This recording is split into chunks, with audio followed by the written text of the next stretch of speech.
बेटा good morning all of you. बेटा हमने 3 क्वेश्चन आपको दिए हैं थोड़ी प्रैक्टिस के लिए, रिवीजन के लिए। आप ये इंटीग्रेशन आप देखो आपका कितना तैयार है, ठीक है। उसके बाद हम शुरू कर देते हैं। मैंने लिख दिए 3 क्वेश्चन, आप कर पाते हैं नहीं कर पाते, ठीक है। अगर आप कर पाते हैं तो इसका मतलब जो आपकी जो सेकंड एक्सरसाइज है उसमें से दिए हुए क्वेश्चन है, थर्ड एक्सरसाइज, वो आपकी प्रिपेयर है। तो नहीं हो पाते हैं तो आप इसको रिवाइज कर लेना।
बड़ी sign 3x cos 4x, sign 3x cos 4x।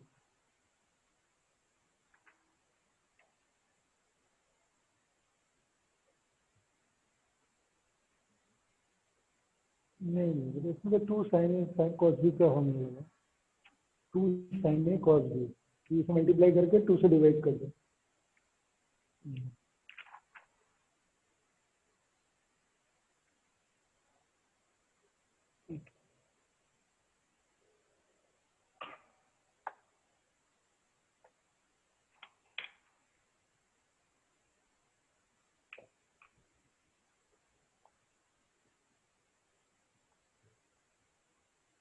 बेटा सबसे ज्यादा मेरे ख्याल से मुश्किल की इंटीग्रेशन ही है। इंटीग्रेशन में ज्यादा रिवीजन की जरूरत है ना। जिनके हो गए हैं ठीक है ना। 7.3 अगर आपकी लग रहा है कि नहीं हुआ है, नहीं गड़बड़ है, तो उसको रिवाइज कर लेंगे। अभी मैंने 7.2 के क्वेश्चन नहीं दिए अभी आपको, कल दे देंगे, कोई बात नहीं, है ना। क्योंकि सारे बच्चे आ जाते तो ज्यादा अच्छा था, क्योंकि कुछ बच्चे जो ऑनलाइन है तो उनके लिए फिर अगला आगे भी कंटिन्यू करना है और आपका भी आगे सिलेक्ट कराना है, तो मैं आगे बता रहा हूँ अभी, ठीक है। अभी आपको जो दिक्कत लगी है तो इसका मतलब आपकी कहीं ना कहीं वीकनेस है, उसको ठीक कर लो। तो कल मैं 7.2 की करा लूंगा ना। 10 मिनट या 15 मिनट हम इस काम के लिए रखेंगे ताकि आपका रिवीजन भी होता रहे। है ना। और vector product of two vectors है ना। वेक्टर प्रोडक्ट की जो डेफिनेशन है वो आपका क्या है कि हम जैसे डॉट प्रोडक्ट को हमने डिफाइन किया था वैसे हमारा वेक्टर प्रोडक्ट होता है ए क्रॉस बी, यानी कि मैग्नीट्यूड ऑफ ए वेक्टर और magnitude of B vector, angle between them, ठीक है, एंड इसकी जो डायरेक्शन है वो दोनों के परपेंडिकुलर होती है। अगर दो वेक्टर है, ठीक है, उनका जो क्रॉस प्रोडक्ट होगा, ठीक है, उसकी जो डायरेक्शन होगी उन दोनों के परपेंडिकुलर होगी। ठीक है, जैसे आप ये समझ लीजिए एक वेक्टर ये दिया हुआ है प्लेन पर, जो बच्चे ऑनलाइन है उन्हें समझ में आ जाए, जैसे ये दो वेक्टर है, ठीक है ना, ये दो वेक्टर इनका क्रॉस प्रोडक्ट अगर हम निकालना चाह रहे हैं तो तीसरा वेक्टर होगा, तीसरे डायरेक्शन जो होगी वो तीसरे वेक्टर की होगी, मगर वो जो वेक्टर की जो डायरेक्शन होगी दोनों का परपेंडिकुलर होगी। इस तरीके से चाहे इनके बीच में चाहे एंगल कितना भी बनना है उससे कोई मतलब नहीं है, लेकिन वो जो वेक्टर होगा वो दोनों को परपेंडिकुलर होगा। अब हम ए टू बी निकाल रहे हैं, अगर ए टू बी निकालना है, ए क्रॉस बी निकाल रहे हैं, तो इसको जो है आप इसकी जो डायरेक्शन लेंगे एंटी क्लॉकवाइज डायरेक्शन में मूव करेंगे। ये अगर ये ऊपर की तरफ जाएगा, है ना, तो इसकी ऊपर की तरफ डायरेक्शन होगी। अगर हम बी क्रॉस ए करेंगे तो ये नीचे की तरफ जाएगा, इस तरह मूव करेंगे, अगर स्क्रू मूव करता है तो नीचे की तरफ होगी। तो ए क्रॉस बी में अगर ऊपर जा रहा है तो बी क्रॉस ए में क्या होगा, वो नीचे की तरफ आ जाएगा। तो ये आपका जो है कम्यूटेटिव नहीं होता, बस ये ध्यान रखना है। तो ए क्रॉस बी अगर हमने ऊपर की तरफ लिया है तो बी क्रॉस ए जो हो जाएगा उसकी जो डायरेक्शन है वो नीचे की तरफ हो जाएगी, है ना। बाकी सब कुछ वही रहेगा, a vector b vector as it is रहेगा, साइन थीटा एस की रहेगा। ये जो वेक्टर है ये आपको माइनस में लिख दो चाहे इसको, इसका मतलब है डायरेक्शन इसकी अपोजिट है। तो ए क्रॉस बी वेक्टर जो है वो इक्वल नहीं होता है बी क्रॉस ए वेक्टर, ऐसा नहीं है। बस ये इतना सा फर्क है। बाकी जो है एंगल जो है उसमें हम कॉसिकल लेते थे स्केलर प्रोडक्ट में, इसमें हम जो है साइन थीटा। तो इससे जो है अगर जैसे हमने कल कुछ जो पहले हमने जो डिफाइन किए हुए हैं यूनिट वेक्टर 3 डायमेंशन में डिफाइन किए हुए हैं आई जे के। अगर एक्स एक्सिस के लॉन्ग अगर हम आई लेते हैं, है ना, जैसे आप ये रूम है, रूम को या कहीं पर भी आप क्यूबॉइड ले लीजिए कोई भी, है ना, या ये बुक ले लीजिए, ठीक है। ये बुक में अगर आप देखो, ये देखो हम बुक ले रहे हैं, ये आपका मान लीजिए आई है, एक्स एक्सिस है, ठीक है, और ये वाई एक्सिस है इधर वाला, ये विड्थ ली हुई है, और जेड को हमने ऊपर ले लिया। तो आई क्रॉस जे करेंगे, आई क्रॉस जे करेंगे अगर हम, तो उसकी जो डायरेक्शन होगी वो क्या होगी, आई और क्रॉस आई और जे के बीच में बनने वाला एंगल तो 90 डिग्री का होगा, तो साइन 90 के 1 होगा, और ये दोनों यूनिट वेक्टर है आई और जे, इनकी वैल्यू 1 हो गई। तो डायरेक्शन जो है अगर हम आई क्रॉस जे करते हैं तो किसके बराबर हो जाएगी, वो के की डायरेक्शन में आ जाएगी, है ना। तो इससे ये पता चला है आई जे तो दोनों के ऊपर परपेंडिकुलर वेक्टर जो होगा वो क्या होगा, आपका के वेक्टर हो जाएगा। तो आई क्रॉस जे जो वेक्टर बराबर होता है वो बराबर हो जाएगा के वेक्टर से, ठीक है। और जे क्रॉस आई जो बराबर हो जाएगा वो हो जाएगा माइनस के वेक्टर, बस इतना तो है। और आई क्रॉस आई करते हैं अगर हम, भाई आई क्रॉस आई का मतलब है कि दोनों में बनने वाला एंगल 0 डिग्री का हो गया, क्योंकि यहाँ पर साइन हम यूज कर रहे हैं तो साइन 0 कितना हो जाएगा, 0 हो जाएगा। तो यहाँ पर आई क्रॉस आई हो या जे क्रॉस जे हो, उनकी वैल्यू जो है वो कितनी हो जाएगी, 0 हो जाएगी। के क्रॉस जे ये भी 0, ठीक है। आई जे जैसे के बराबर होता है तो इसको आप एंटी क्लॉकवाइज डायरेक्शन सर्किल बना के आप याद रख सकते हो। जैसे मान लो आपने आई लिया, यहाँ पर जे लिया, ठीक है, ये के ले लिया, तो आई क्रॉस जे बराबर हो जाएगा के, जे क्रॉस के बराबर हो जाएगा आई के क्रॉस आई बराबर हो जाएगा जे के। अगर हम क्लॉकवाइज लेते हैं तो माइनस के साइन का फर्क आ जाएगा, ठीक है। के क्रॉस आई करेंगे, जे करेंगे तो माइनस आई हो जाएगा, जे क्रॉस आई करेंगे तो माइनस। बस इसमें थोड़ा सा हमें डायरेक्शन का ध्यान रखना है, बाकी कोई ऐसी खास चीज नहीं है जो आपको प्रॉब्लम क्रिएट करेंगे। क्योंकि उसमें क्या होता था स्केलर प्रोडक्ट में क्योंकि उसमें जो है हम आई तो जे का आई उसके अंदर इसमें इसमें क्या फर्क है, उसमें हम जो एंगल जो कर लेते थे आई क्रॉस आई जो है आई डॉट आई, वो क्या हो जाता था, वो तो वन हो जाता था। और आई डॉट जे क्या हो जाता था, वो जीरो हो जाता था। जीरो होने की वजह से जो है जो टर्म थी हमारी वो कम आ रही थी इसमें, है ना। आई इसकी मल्टीप्लाई आई के साथ, जैसे कोई भी वेक्टर हमने लिया, इसको रब कर देता हूँ पहले।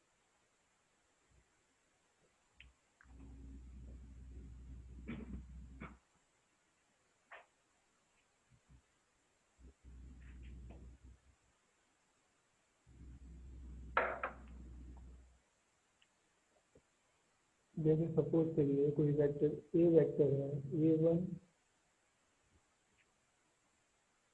चलो ए वन ले लेते हैं, a one i a two j plus a three,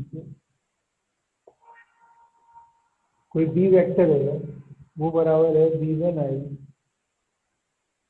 B two j b three, ठीक है, ये दो वेक्टर है। तो ऐड करने में और सब्ट्रैक्ट करने में तो कोई पुरानी चीजें हैं, है ना, ऐड सब्ट्रैक्ट तो पुराने रूल है। एक तो हमने डॉट प्रोडक्ट डिफाइन किया है और क्रॉस प्रोडक्ट डिफाइन किया है। जब डॉट प्रोडक्ट करते थे तो आई की मल्टीप्लाई आई से करते थे तो ए वन ए बी वन हो जाता था और ए टू बी टू हो जाता था और ए थ्री बी थ्री हो जाता था।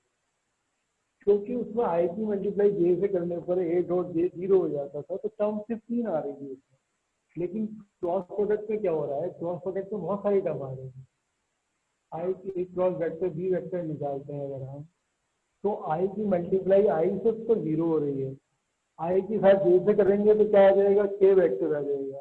फिर आई की के से करेंगे तो के जे वेक्टर आ जाएगा। तो यानी कि चार टर्म आ जाएंगे उसमें। आपकी जो टर्म आ रही थी थ्री आ रही थी तो इसमें कितनी आ जाएंगी, सिक्स टर्म आ जाएंगी, है ना। ये टोटल तो नो नाइन टर्म्स बनती है, तो नाइन में तो आई क्रॉस आई वाली तो जीरो हो जाएगी, जे क्रॉस जे वाली भी जीरो हो जाएगी, के क्रॉस जे के वाली भी जीरो हो जाएगी। तो इसमें जो टर्म आ रही है आपकी सिक्स आ रही है। तो इसको जो है मल्टीप्लाई करने का जो याद करने का जो मेथड है ना वो मैट्रिक्स वाला ज़्यादा कंफर्टेबल है। तो वो उससे आप लर्न कर सकते हो। क्या उसमें आप आई जे के अगर आप लिखते हैं तो कितना आ जाएगा, ये ए वन ए टू और ये ए थ्री, ये बी वन बी टू और बी थ्री। अब इसको आप एक्सपेंड करते हैं, तो ये तो मैट्रिक्स तो आपको एक्सपेंड करनी आती है, पहले आप आराम से कर लीजिए। पहले हम इसको डिलीट कर लेते हैं, ये कितना हो जाता है A two A three B two T three, है ना। फिर क्या लेते हैं हम, माइनस जे लेते हैं, फिर हम इसको डिलीट कर देते हैं, तो ये ए वन ए थ्री और बी वन बी थ्री है।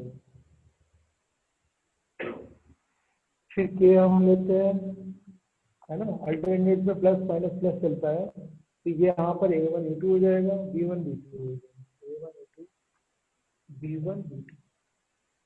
अब इसको आप आराम से खोल सकते हो, ये है क्योंकि इसकी आपको प्रैक्टिस भी है, ये ए टू बी थ्री हो जाएगा minus A three B two minus J A one B three minus B one A three plus K A one B two minus A two B one. ठीक है, ये जो term आ रही है आपको, दो दो टर्म इसके अंदर, दो इसके अंदर, दो इसके अंदर, सिक्स टर्म आ रही है। तो इसको जो है अगर आप वैसे भी आप मल्टीप्लाई करते तो वो यहाँ पर आप मल्टीप्लाई करेंगे तो ए वन बी टू आएगा, है ना। तो आई जे के साथ क्या आ जाएगा, के आ जाएगा। तो ए वन बी टू के साथ क्या आएगा आपका, के आ जाएगा, है ना। तो ये जो है मैट्रिक्स के हिसाब से इजीली आप लर्न कर सकते हो, इसकी आराम से कैलकुलेशन हो जाती है। तो इसके लिए आप जो है ये मेथड आप यूज करोगे जब भी आपको क्रॉस प्रोडक्ट निकालना, ठीक है। चलो बाकी और देखते हैं।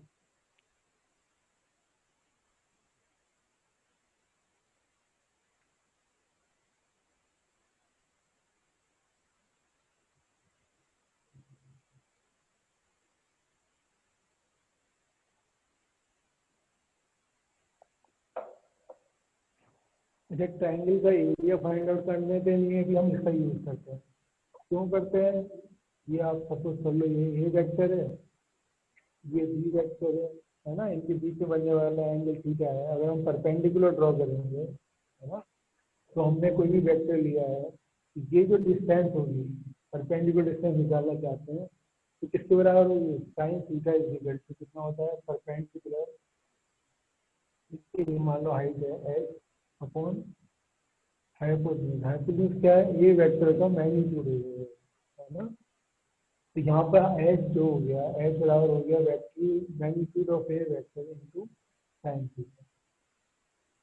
ठीक है, तो एरिया ऑफ ट्राइंगल क्या होता है? एरिया ऑफ ट्राइंगल हो जाएगा बेस इनटू हाइट, 1/2। बेस कितना है?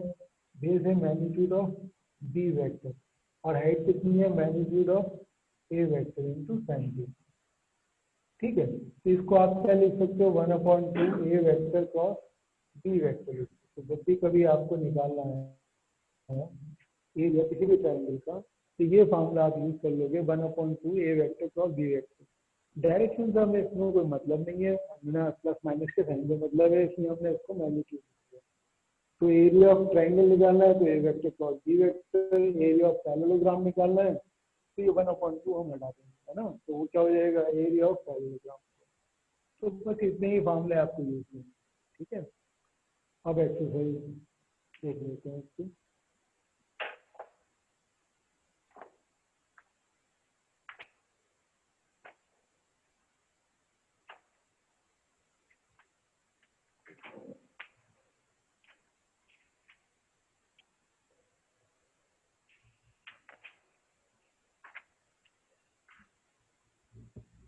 देखो फर्स्ट क्वेश्चन है, find the value of A vector cross B vector, है ना। A vector cross B vector निकालना है ना। तो A vector cross B vector कैसे निकालेंगे आप? वो मैट्रिक्स वाले मेथड से, है ना।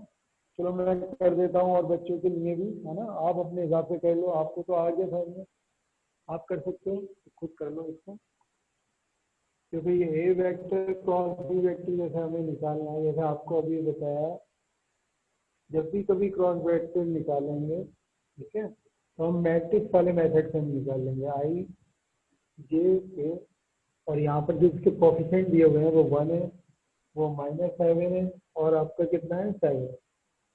बी वेक्टर है आपका 3, -2, और ये 2 है। बस इसको सिंप्लीफाई कर लो। पहले तो हम ए वेक्टर क्रॉस बी वेक्टर निकालेंगे, फिर उसके बाद मैग्नीट्यूड निकालेंगे। तो A vector cross B vector निकालने के लिए हमने क्या किया? ठीक है, ये आपका हो जाएगा -14 और +14 -7 2 -21 +38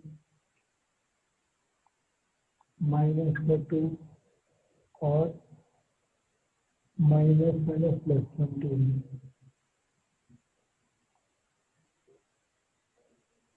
-19 ये +19 2। ठीक है, और आपको क्या निकालना है? मैग्नीट्यूड निकालना है। तो मैग्नीट्यूड निकालने जैसे हम निकालते हैं किसी वेक्टर का मैग्नीट्यूड निकालने का जो मेथड है, ठीक है, मैग्नीट्यूड निकालने का मेथड आपको समझ आ गया कैसे हम निकालते हैं? जैसे मान लीजिए ये डिस्टेंस है, ये बोतल है आपकी, है ना, इस बोतल की डिस्टेंस हमें निकालनी है ओरिजिन से, वो आपका मैग्नीट्यूड कहलाता है। तो उसके लिए अगर आपने यहाँ पे क्या किया, ये आप एक्स एक्सिस पे मूव करें, फिर आप ये मान लो वाई एक्सिस पे मूव कर रहे हो, पहले हम यहाँ तक की डिस्टेंस निकालना है पाइथागोरस में। ठीक है, तो ये राइट एंगल ट्राइंगल बन रहा है, तो राइट एंगल ट्राइंगल यहाँ तक की आपने डिस्टेंस निकाल ली। ठीक है, फिर क्या हो रहा है, इसको अगर आप वहाँ से ज्वाइन करते हैं तो ये भी राइट एंगल ट्राइंगल बन रहा है क्योंकि 90 डिग्री है, तो इसमें भी पाइथागोरस अप्लाई कर देंगे, है ना। तो इस तरीके से जो है ना, 2 बार हम पाइथागोरस अप्लाई करके, मैंने समझाया भी था आपको, क्योंकि 2-3 डायमेंशनल फिगर है, तो सामने की समझ में आसानी से आ जाता है, प्लेन पे बना के समझाना मुश्किल है। तो इस तरीके से मैग्नीट्यूड का मतलब है कि हम ओरिजिन से उसकी डिस्टेंस निकालें। तो ओरिजिन से डिस्टेंस निकालने के लिए आपको क्या होगा, आप क्या कर देंगे, इनका रूट स्क्वायर कर देंगे, 19 का स्क्वायर प्लस 19 का स्क्वायर, फिर इनका स्क्वायर रूट ले लेंगे, कितना आ जाएगा 19 √1। 2 इंटू 19 का स्क्वायर।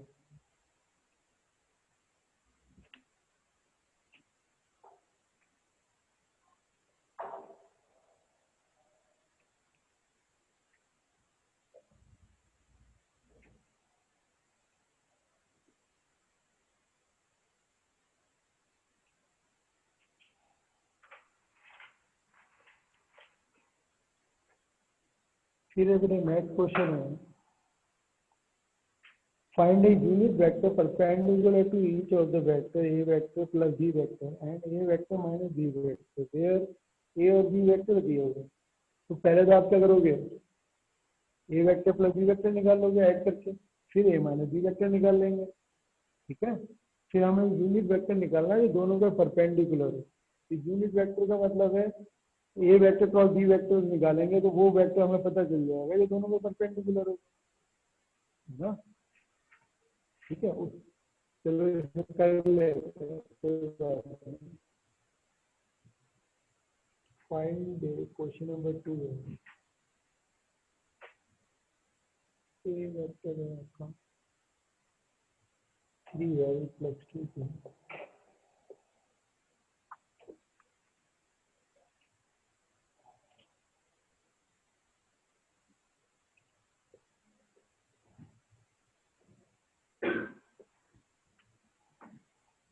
तो इसको हमें चाहिए ए वेक्टर प्लस बी वेक्टर, फिर हमें चाहिए ए vector minus B vector,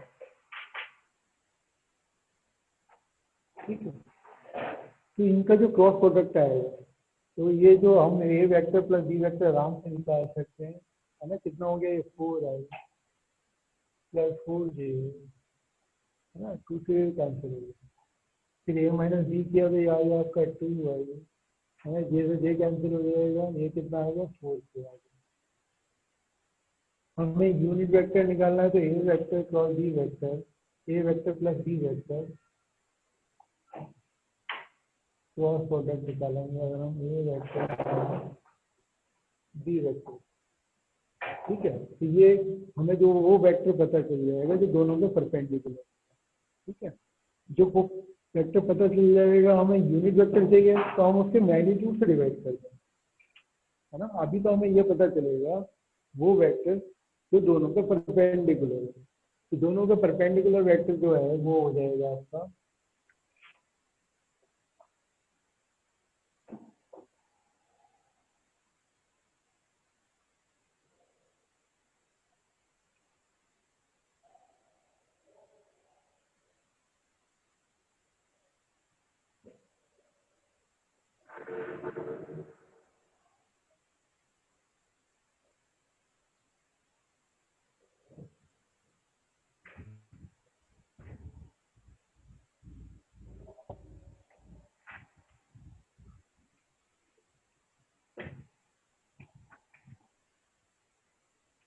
y वाला 15 माइनस 0 ये कितना है,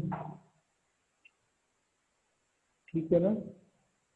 ये हमने दोनों का क्रॉस प्रोडक्ट निकाल लिया है ना। क्रॉस प्रोडक्ट निकालने के बाद अब हमें यूनिट वेक्टर चाहिए, तो इसके मैग्नीट्यूड से आप डिवाइड करें। यूनिट वेक्टर यानी कि एन दोनों का परपेंडिकुलर हो, उसका मान नाम मान लिया हम एन कैप रखते हैं, तो इसके मैग्नीट्यूड से आपको डिवाइड करें। कहाँ पर,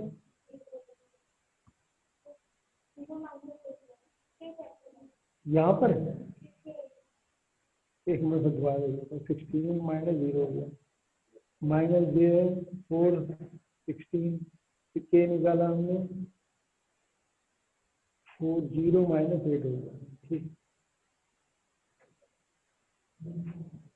ठीक है। तो ये 16 है, 16 जे माइनस 8, ठीक है। तो ये हमने जो वेक्टर निकाला है दोनों को परपेंडिकुलर है ना। अब इसके मैग्नीट्यूड से आप डिवाइड कर दो, बस मैग्नीट्यूड से डिवाइड करो, जो भी मैग्नीट्यूड आता है उससे आप डिवाइड कर लोगे। 16i माइनस 16j माइनस के 8 256 256 प्लस 66 कितना आ रहा है 8 है 24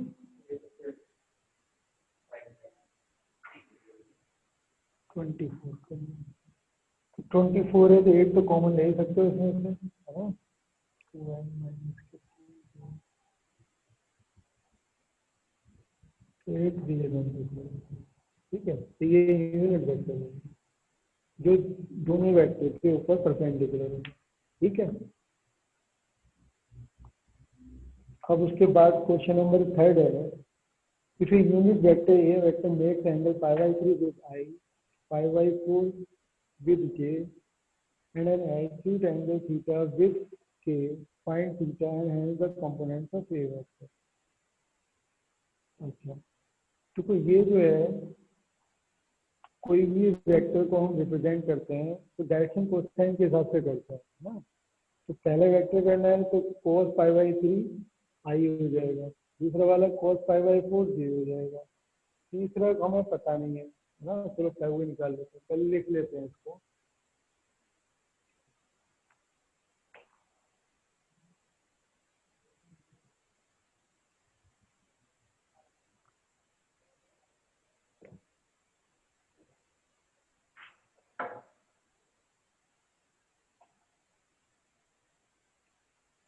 देखो बेटा, एक तो ये है आपका क्वेश्चन नंबर 3 है, cos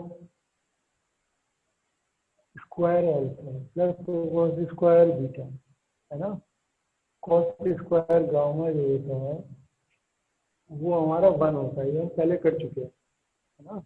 ए square plus N square plus N square की वैल्यू 1 हमने निकाली थी ना, तो वहां से तो यहाँ पर आपको जो दिया हुआ है तो तीसरा एंगल तो इससे निकल आएगा, एक तो पाई बाई 3 था ना, पाई बाई 3 और एक पाई बाई 4 है। तो यहाँ पर पाई बाई 3 का मतलब है cos पाई बाई 3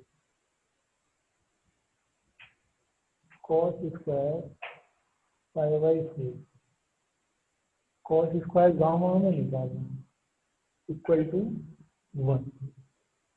तो cos 60 की वैल्यू कितनी होती है 1/2, ये तो 1/4 हो गया, ये 1/2 हो गया, ये cos square gamma equal to 1 है। तो cos square gamma equal to हो गया आपका 1 माइनस कितना हो जाएगा 4, आपने ऐसे लिया तो 1 प्लस 2, 4 माइनस यानी कि 1/4, यानी कि इसकी वैल्यू भी गामा की वैल्यू कितनी आ गई आपकी पाई बाई 4 ही होगी, नहीं पाई बाई 3 है, 1/4 है ना, 1/पाई बाई 3 आ गई ना, ठीक है। तो ये पाई बाई 3 हो गई। अब हमें कोई भी एंगल को रिप्रेजेंट करना है तो उसके लिए आपको कितना हो जाएगा, किसी भी वेक्टर को रिप्रेजेंट करने के लिए,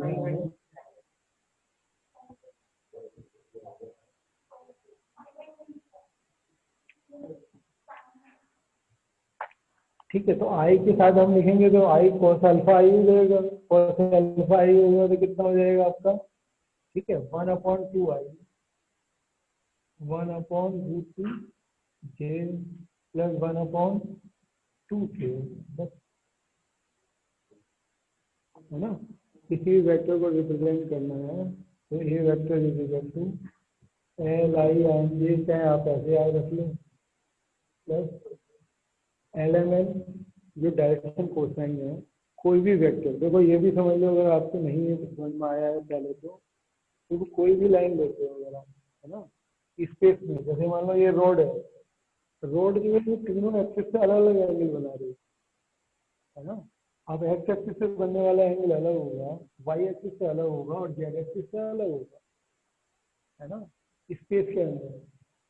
तो ये जो अलग अलग एंगल जो बन रहे हैं एक्स एक्सिस और वाई एक्सिस और जेड एक्सिस के, वो डायरेक्शन कोसाइन कहलाते हैं, ठीक है। तो वो तीनों एंगल जो है हमने प्रोजेक्शन से हम निकालते हैं, तीन के एंगल की वैल्यू जो है उसके अकॉर्डिंग हम लिखेंगे। हर एंगल की जैसे पोजीशन थोड़ी सी भी चेंज करोगे, जैसे इसकी थोड़ी सी पोजीशन चेंज करेंगे तो एंगल अलग अलग हो जाएंगे, एक्स एक्सिस अलग हो जाएगा, तो उसके लिए हमें अलग एंगल की जरूरत पड़ेगी, तो वो अलग इक्वेशन बन जाएगी, ये अलग वेक्टर बन जाएगा। तो इस तरीके से आपको क्वेश्चन किया। चलो अभी और भी हो सकते हैं क्वेश्चन। फिर क्या है, then theta and find the components of A vector. Question number 4 में है आपका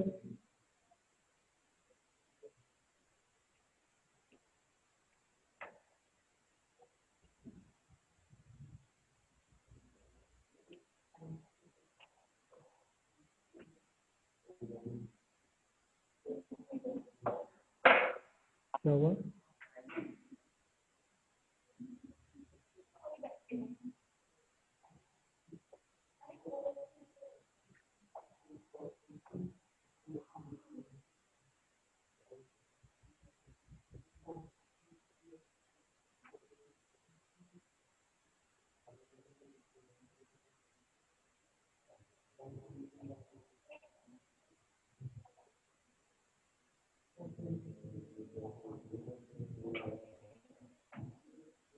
दो बेटा ये प्रूव करेंगे। क्या कह रहा हूँ, आवाज नहीं आ रही।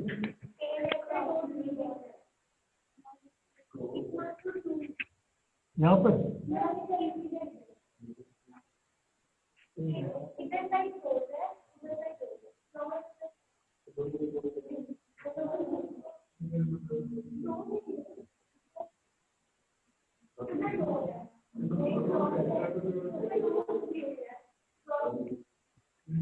क्या दिक्कत है, मुझे दिखाना।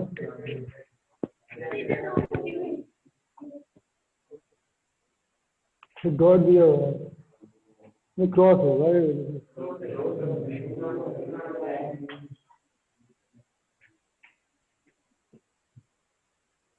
तो जो बड़े लेफ्ट हैंड साइड ले रहे हैं, तो ए वेक्टर जैसे हम सिंपल क्रॉस प्रोडक्ट लिख रहे हैं, तो ए वेक्टर डिस्ट्रीब्यूशन कर रहे हैं, A vector cross A vector plus A vector cross B vector.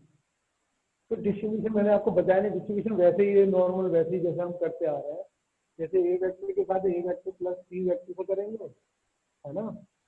ये हो जाएगा आपका। फिर हमने क्या किया, माइनस बी वेक्टर के साथ किया minus B vector cross A vector, फिर minus B vector cross B vector.